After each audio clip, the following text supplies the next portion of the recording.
First, I would like to inform you that this presentation contains themes of sexual assault, misogyny, and suicide.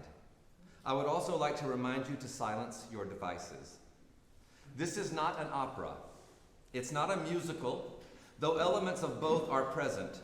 There are no costumes, no sets, no real staging or choreography, no memorized lines or music. It's a musical excavation from many ancient sites. Our singers are tuneful archaeologists. Our songs are shards of poetry we use and fuse and muse about what's in the gaps. It's not music for music's sake, not an opus for posterity. Rather, it's a series of musical snapshots for this what, where, and who, while focused on another what, where, and who.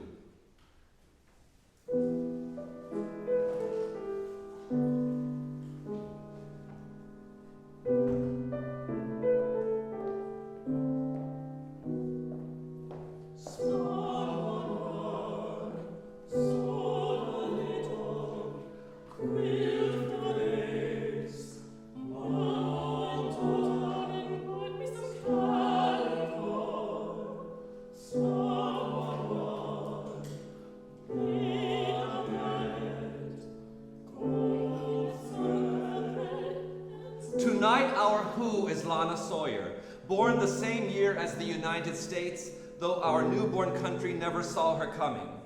She lost her father, a skilled carriage maker, at age 7, and her mother soon remarried a man named John Callanan. Sewing girl sounds innocuous enough, but it was a pejorative term for a seamstress. Most likely, she first learned to sew from the mother of Miss Pine, her dear friend. She wouldn't have designed or made entire garments. She might have mended for families or completed piecework for tailors or mantua makers, as there were no factories at the time. And we come to 1793, exactly 230 years ago. One night in late summer, Lana agreed to go for a walk with someone whom she thought was a lawyer Smith. Really, Henry Bedloe, someone red-blooded and blue-blooded. She also met Anne Carey, or Mother Carey, who ran a house of ill repute. The yellow fever was emerging in Philadelphia. The English drinking ditty that would later become a star-spangled tune was first heard on our shores, also in Philadelphia. And in New York, what might have been an innocent arm-in-arm stroll around the Battery led to a court case unlike any our country had seen. According to Samuel Johnson, History of the English Language, 1785. Battery. He that battered the act of battery. It's also a place in New York. Gentlemen of the jury, the solemnity of the present occasion is that the prisoner at the bar is charged with having committed a crime of the deepest dye, the natural consequence of which, if proved against him, is the loss of his life.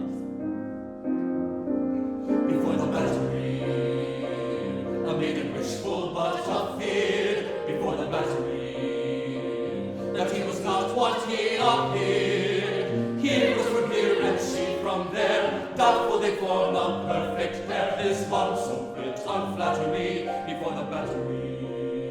Lord Hale defines rape as the carnal knowledge of a woman forcibly and against her will.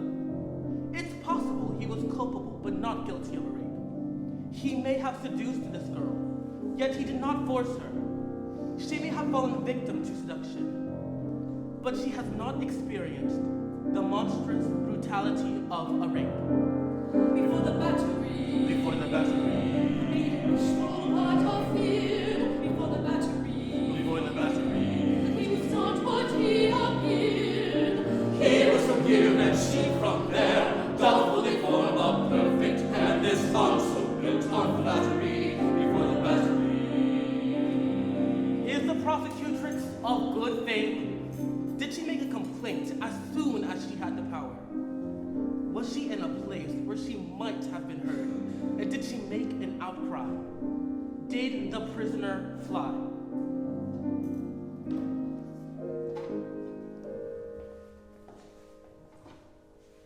I thought the evening was delightful until he forced me onto Ann Street, where upstanding people do not go. And the prisoner took me by force to Ann Carey's body house. She would not let us in at first, but he grabbed me by the arm and took me around the back and demanded that she grant entry. My name is Lorna Sawyer, taken in by Lawyer Smith, or so he said. A man once made me nervous, Smith did me a service, myth is what he spread, and this did him embolden, and I was beholden.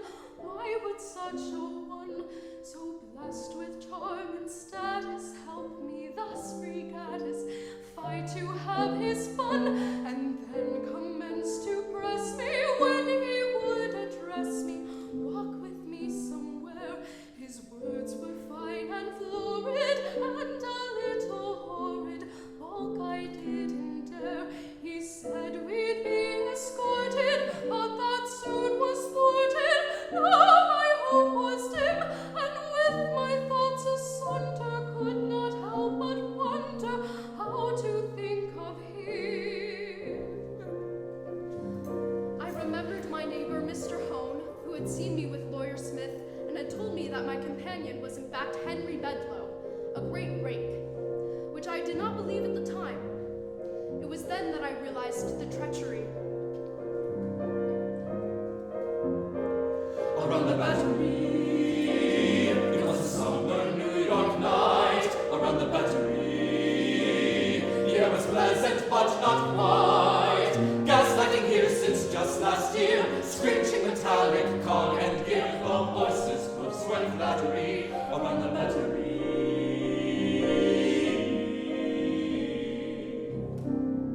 The prisoner asked for my consent several times, and each time I screamed no, and I called him what he is, a dog, a brute, and a villain. Then he put his left arm over my throat and had his ends of me.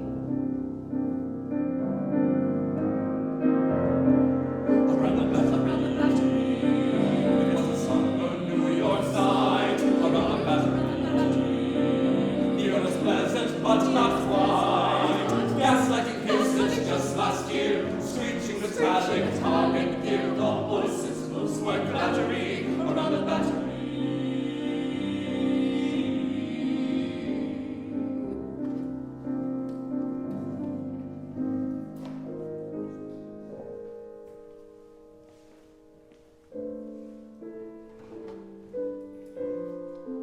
I had preserved her honor back in August, though I wondered what a respectable girl was doing on the streets of New York alone.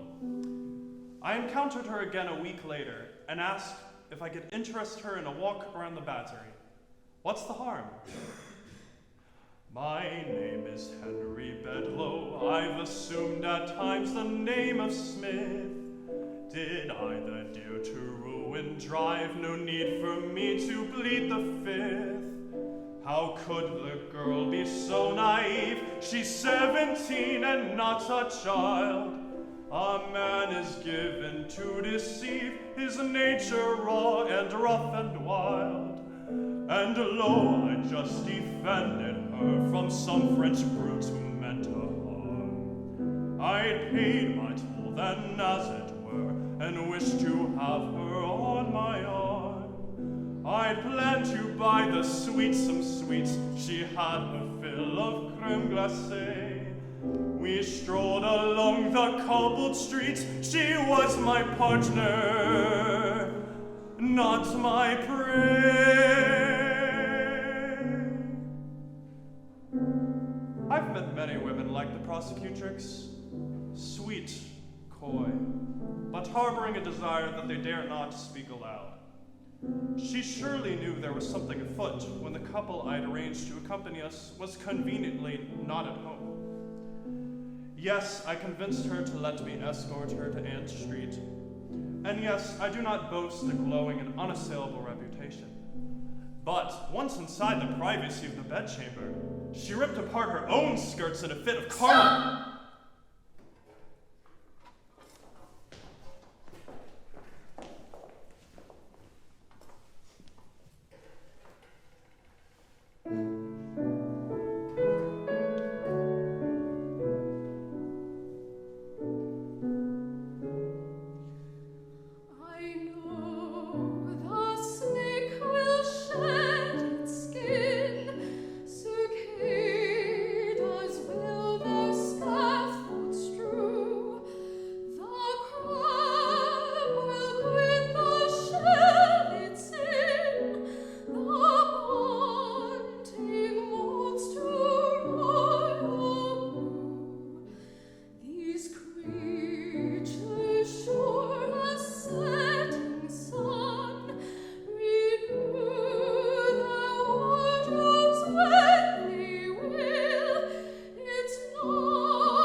First, I refused them. The doors were locked and my husband was out of town. The prisoner eventually found his way to the rear of the house and pecked at the door with his stick most tiresomely. I gave them entry. She said she screamed. I heard nothing. My companion heard nothing, and there was a baby asleep on the premises who was never awakened. The prosecutrix came back the next day to inquire after the prisoner and to send her love to him. Naturally, I thought nothing was awry.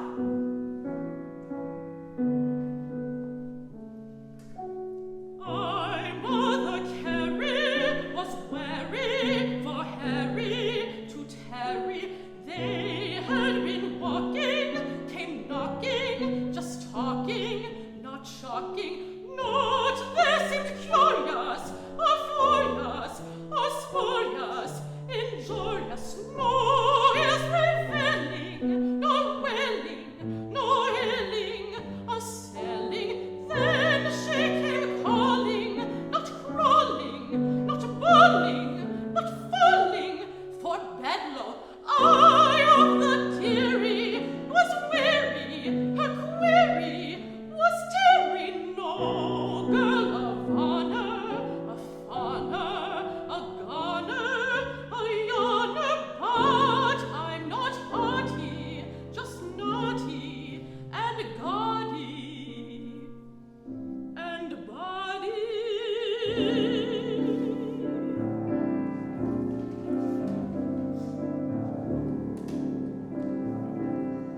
I did not know where to go and agonized about what I would say to my mother and stepfather. I left Mother Carey's in the morning and sat by the riverside. A man asked me what was wrong and if I aimed to drown myself.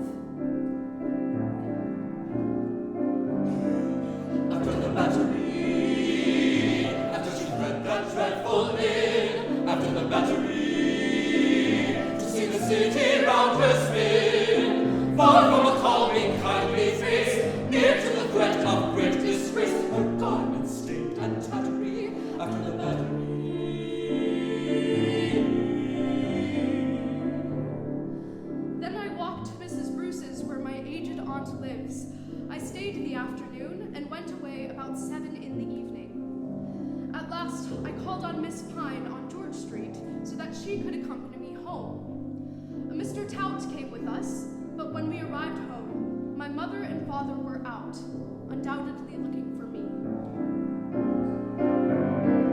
Under the battery, after she fled that dreadful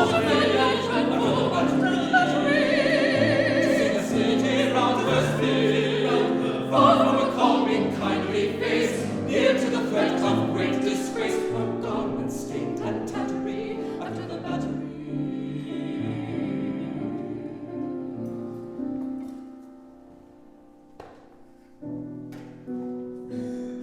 I was alarmed when she did not return home that Wednesday evening, and Mr. Hone said she was with that rake. Mr. Hone and I walked the city looking for her. We met the prisoner, who said he didn't know anything and pretended to have taken her home. Some worried I would blame Lana, whatever the events. On the contrary, I made it known that if she was wrong, I would turn her out of doors. But if she was right, I would say nothing to her. When we were finally reunited with Lana, my wife observed her linen discolored and said she must have had connection with a man. I took Lana to see Mrs. Carey, who denied ever seeing Lana, which we now know is not the case. I am John Callandan, strong and determined man. Though she bears not my name, no man will bring her shame. Found Bedlow in the town, prepared to cut him down, too heinous to conceive. How could I not believe? My name is Lana Sawyer. I've assumed at times the name of Smith. Is long as it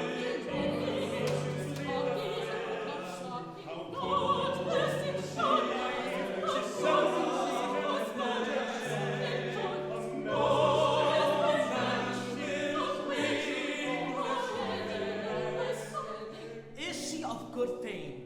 What was she doing in the streets unaccompanied? Did she make a complaint as soon as she could? Hardly. She wandered the streets, avoiding the shame of her actions. Did she make a hue and cry? No. She was in the bustling streets of New York, where hundreds of people would have come to her aid. Did the prisoner fly? No again. Gentlemen of the jury, have you reached a verdict? Around the battery! It was a summer New York night. Around the battery! The air was pleasant but not quite.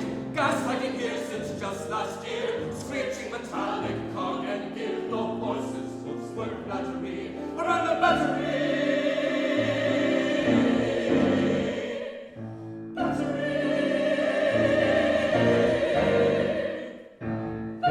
Not guilty! Battery!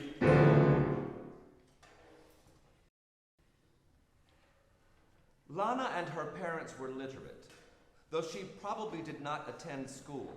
Still, she might have gotten her hands on the American Spelling Book by Noah Webster of Webster's Dictionary. The timing was right, as the spelling book, also called the Blue-Backed Speller, was originally published in 1783, and different kinds of texts, including moral lessons, proverbs, and gender messaging as reading tools. The Sisters and Wretchedness and Ruin are passages set word for word from the 1803 edition. The takeaways for Emily, Julia, and other young girls in a revolutionary America are not subtle. Incidentally, the poems the schoolmaster bids them sing are both by William Cowper, author of the well-known hymn, "There is a Fountain Filled with Blood."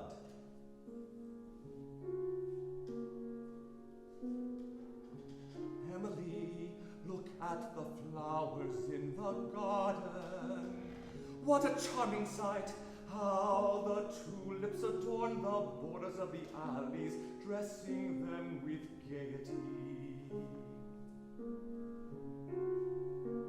Soon the sweet pinks will deck the beds, and the roses will perfume the air. Take care of the sweet williams, the jonquils, and the artemisia. See the honeysuckle, how it winds about the column and climbs along the margin of the windows. Now it is in bloom. How fragrant the air around it. How sweet the perfume after a gentle shower or amidst the soft dews of the evening. Such are the charms of youth when robed in innocence. Such is the bloom of life when decked with modesty and a sweet temper. Come, my child, let me hear your songs.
From among the flowers, cherish the virtues, love, kindness, meekness, modesty, goodness. Let them thrive, and produce their natural fruit, pure happiness and joy serene through life. But wait, let me see your work. Your little fingers are very handy with the needle. Very pretty indeed, very pretty work. What stitches. You shall hem and mark all your papa's handkerchiefs, and very soon you shall work a muslin frock for yourself. Now, my girl, let me hear you repeat some verses. Time was when I was free as air, the thistles down he seen my fair. I drank the morning dew. I pushed at will on every spray, my form gentle, my plumage gay, my strains forever new.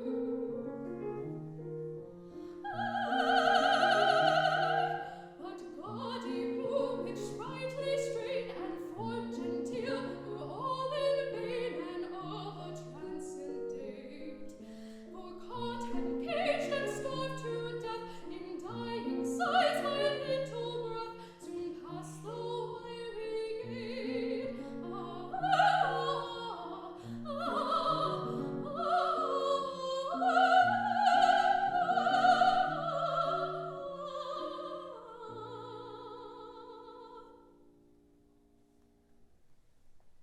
Thanks, little miss, for all my woes, and thanks for this effect of close and cure of every ill. More cruel they could not express, and I, if you had shown me less, might be a prisoner still.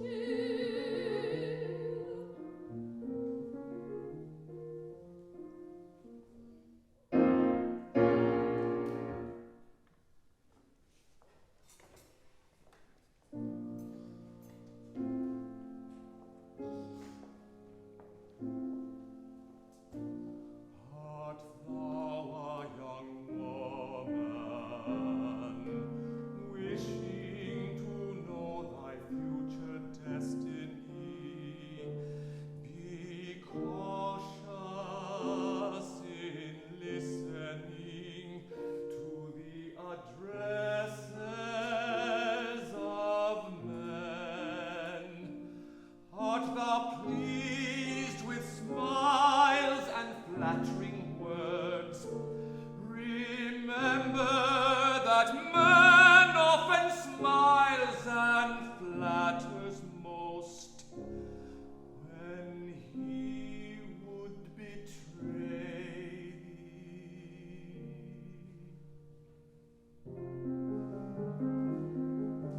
Listen to no soft persuasion, till a long acquaintance and a steady, respectful conduct have given thee proof of the pure attachment and honorable views of thy lover.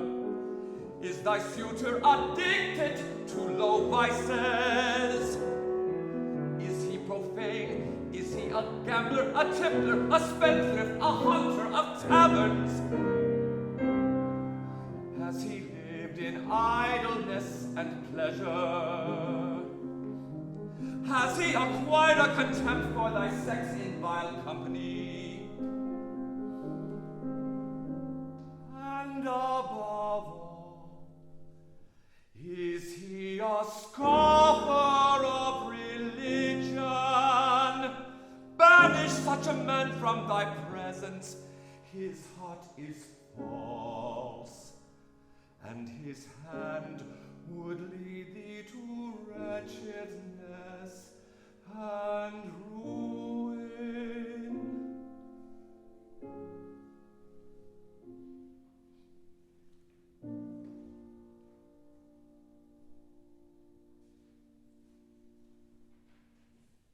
No child in England or early America could escape the prolific Isaac Watts. Found in the very first American children's textbook, the New England Primer, every church meeting, and on girls' samplers like the one on display. This was created by Alice Greenwood in 1797, the year the contract called for the completion of this building, although the construction did bleed over into 1798. The cast will sing both Watt's texts that Miss Greenwood carefully stitched into the linen. If you haven't already, please have a look after the performance.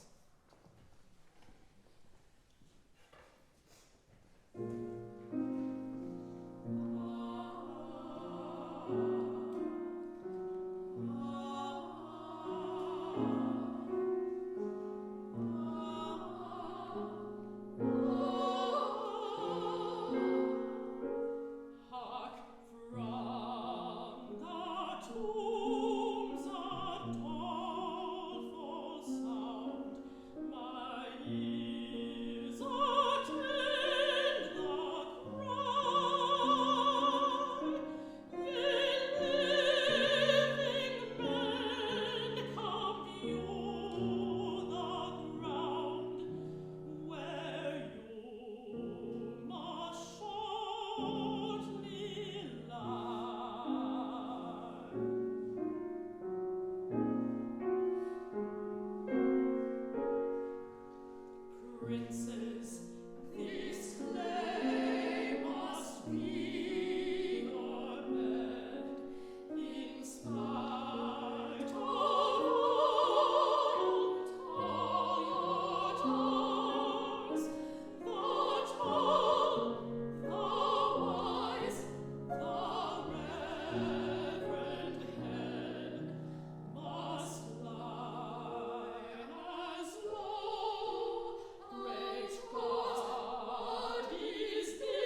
As Lana passed from childhood to adolescence, she may have developed a particular romantic ideal. How titillating Song of Songs must have sounded to a young teenage girl in revolutionary America, full of sensual description, but it's in the Bible. And not to worry, because Christians, centuries before, probably not comfortable with the poem's eroticism, had posited that Song of Songs was actually an allegory for the love of God for his people, or Christ for his church. In fact, in one of the selections we are about to sing, our friend, Isaac Watts, has built in this metaphor in his adaptation of Song of Songs, chapter 2. A young woman in Lana's time might have hoped for this kind of love, deeply romantic, but in the confines of marriage. The female half of the couple in this biblical poem would have been a virgin before entering into this God-sanctioned union. The male partner is loving, attentive, and selfless. If Song of Songs is what Lana aspired to, she received the opposite. In her story, loving, attentive, and selfless were replaced with manipulative, dismissive, and predatory. The upcoming selections were compiled 1 year after the events in question. The genre is the American tune book, and Supply Belcher's Harmony of Maine is an early example. It's kind of a precursor to the sacred harp shape note tradition that still thrives to this day. 1794, 3 years after the death of Mozart, when classical music was the very definition of refinement. American composers like Belcher and William Billings knew all the compositional rules, but didn't always care. This is America, a new frontier, no need for all that precious European stuff. Whether you know it or not, your ear has been trained to a certain degree, even if you are not a musician. There will be odd notes sung in the course of the settings of these Song of Songs. The offending singer will raise a hand when Belcher gives them a note that subverts the rules in some way. These eccentricities hold meaning for us here, though. The erotic poem that has been cast as an allegory for God's love is here a metaphor for the beginning of a potentially beautiful relationship where something goes very, very wrong.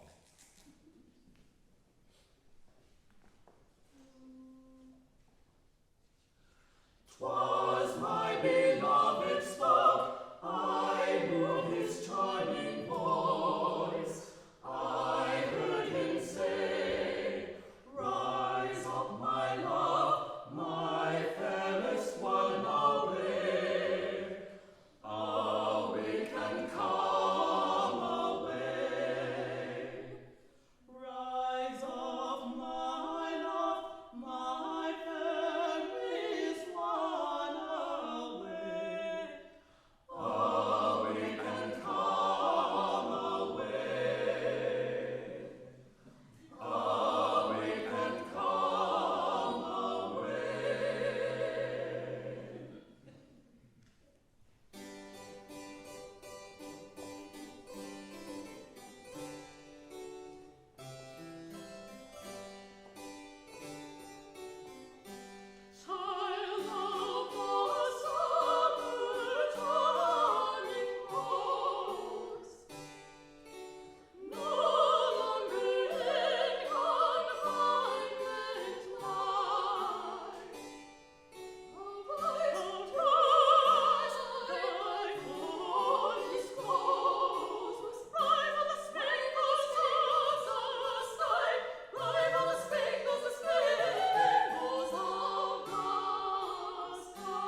Did you notice that you were sometimes robbed of the harmonic resolutions you were looking for? Well, so far things have not resolved the way we would have liked. Henry Bedloe has been acquitted of a rape after a jury deliberation of only 15 minutes. He was born almost 20 years after his parents married. They, privileged landowners, had suffered the death of 4 children in childbirth. Before Bedloe, 1 child had survived, a girl. Now they had a male heir. It's not hard to imagine that they might have indulged him, doted on him.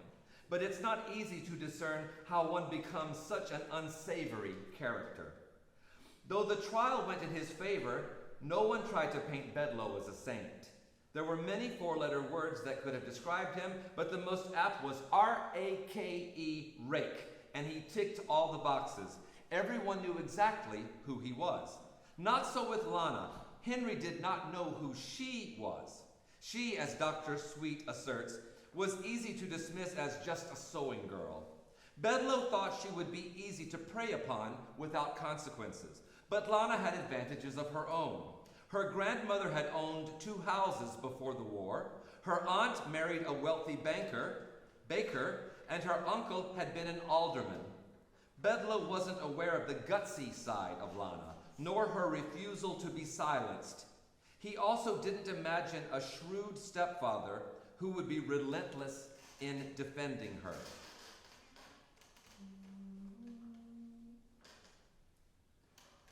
And must this body die,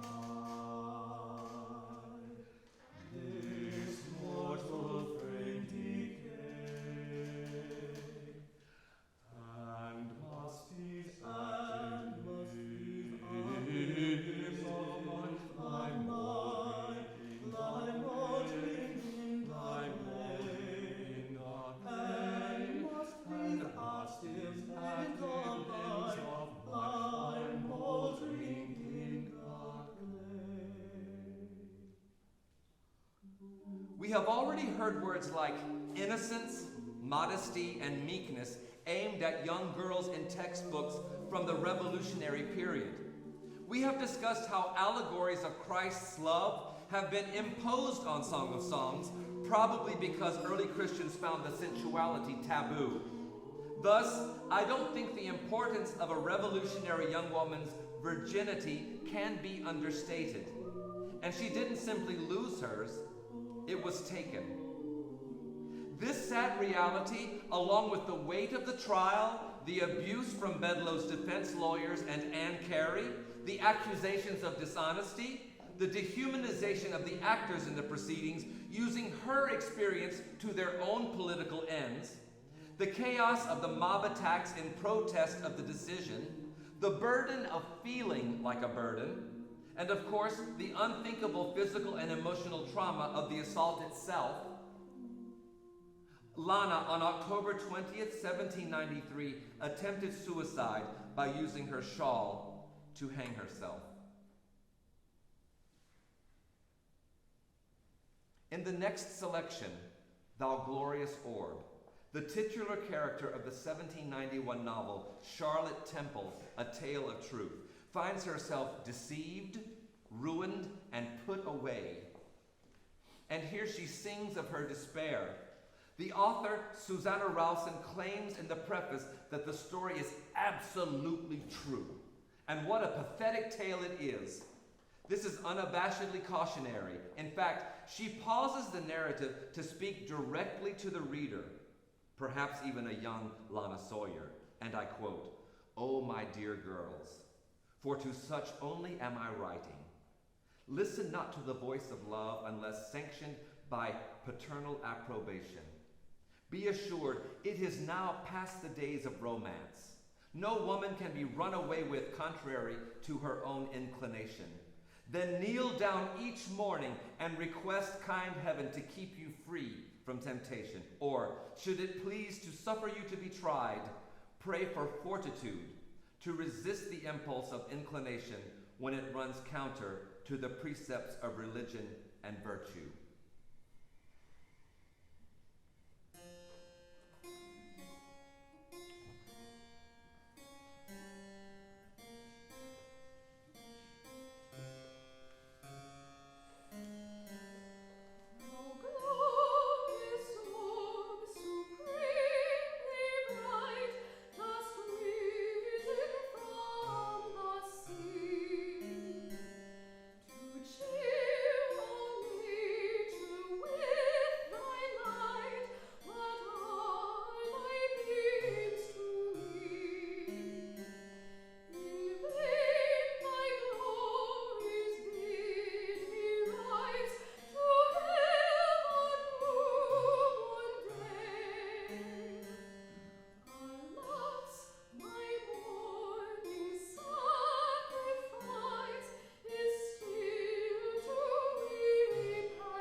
Thankfully, she was found in time. And even though the trial was devastating, the fight was not over. John Callanan decided to sue Henry Bedloe for seduction. Yes, that was a thing.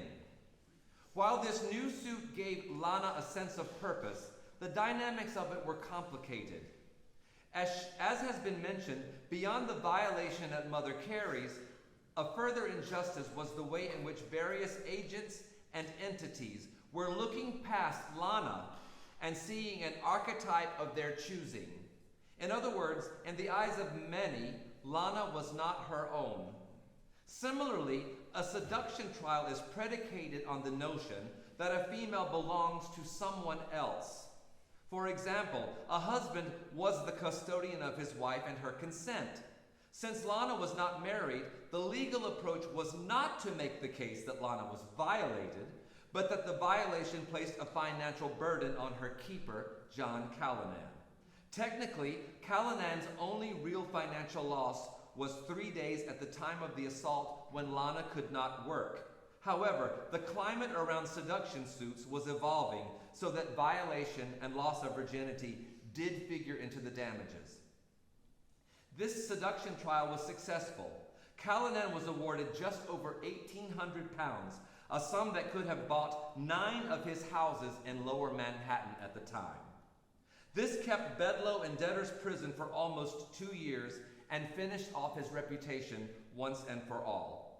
Toward the end of that span, there was yet another instance of bad actors recreating Lana in their own image.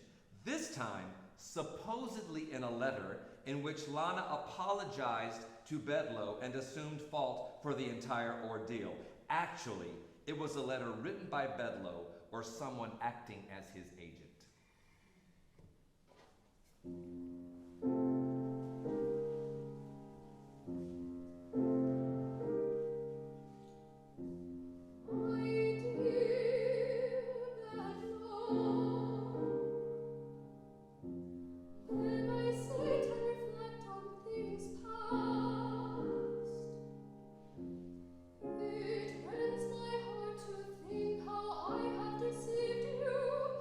What